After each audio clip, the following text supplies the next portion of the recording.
20 জন joint secretary লেভেলের অফিসারকে SIR যে রাজ্যে হচ্ছে পাঠানো হয়েছে। পশ্চিমবঙ্গে 5টা ডিভিশন আছে, 5 জন খুব গুরুত্বপূর্ণ অফিসারকে দেওয়া হয়েছে, সিনিয়র অফিসার, হোম আছে, ডিফেন্স আছে, খুব বড় বড় ডিপার্টমেন্টের। দে আর ভেরি এফিসিয়েন্ট অফিসার, যেটুকু আমরা নামের সঙ্গে চিনিয়ে দিই। আমি শুধু একটা কথাই বলবো, বাবার নাম মায়ের নাম বদলেছেন, ধরা পড়বেন।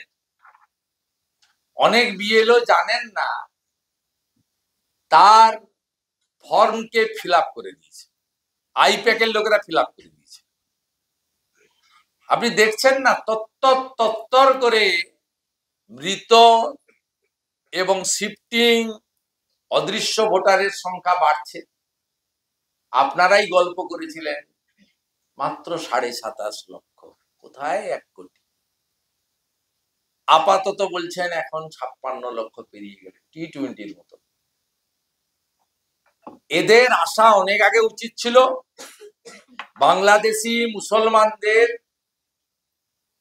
বাবার নাম মায়ের নাম পরিবর্তন করে আইপ্যাকের সাহায্যে বিএলওদেরকে ঠুটো জগন্নাথ করে ডিএফ এবং 1 শ্রেণীর বিডিওরা, এইআরওরা তারা যে ম্যাল প্র্যাকটিসেস করেছেন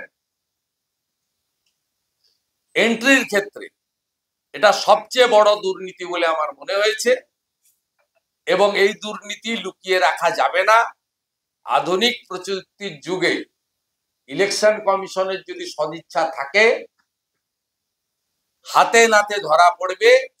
ধরা পড়লে এদের শুধু চাকরি যাবে না, যদি সংবিধানকে ইলেকশন কমিশন ঠিক মতো মান্যতা দেয়, 324-এ সব লেখা আছে, আর্টিকেল 3 to 4-এ, এদের পরিণতি যা হবে এরা নিজেরাই জানে। পোর্টালে আজ থেকে একটা নতুন পরিষেবা অ্যাড করা হয়েছে, যাতে বলা হচ্ছে যে ভোটার নাম্বারটা দিলেই তার 2টো এন্ট্রি রয়েছে কি সেটা জানতে পারে। তো এখন বিএলওরা বলছে এতে সুবিধা হবে, আর তৃণমূলপন্থী বিএলওরা বলছে কাজ বেড়ে যাবে। কি বলবো? ওদের যন্ত্রণা আছে,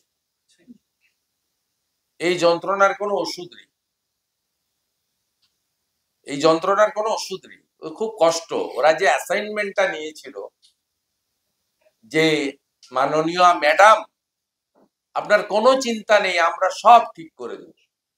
ইলেকশন কমিশন তো বহিরাগত,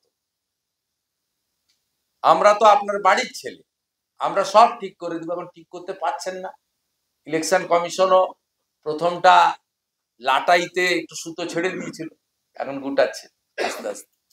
যত দিন যাবে যন্ত্রণা বাড়বে।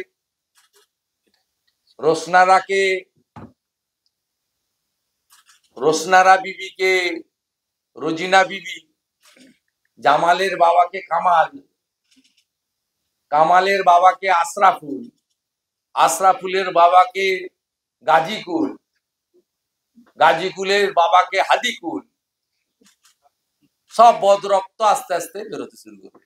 Wait and see, wait and see. আগামী 4 সপ্তাহ হরি বল।